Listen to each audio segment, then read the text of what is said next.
আজকে আমি আপনাদেরকে কিছু মধ্যবিত্ত ছেলেদের গল্প শোনাই।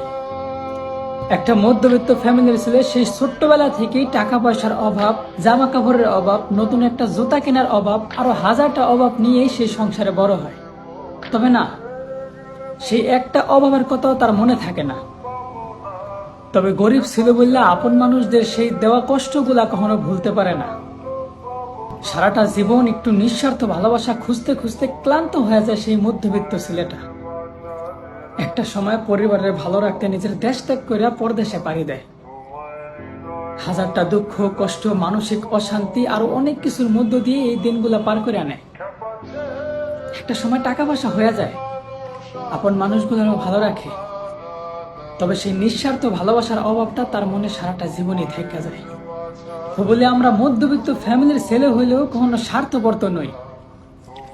তাহলে আমাদের জীবনে ওই নিঃস্বার্থ ভালোবাসাটুকু কই?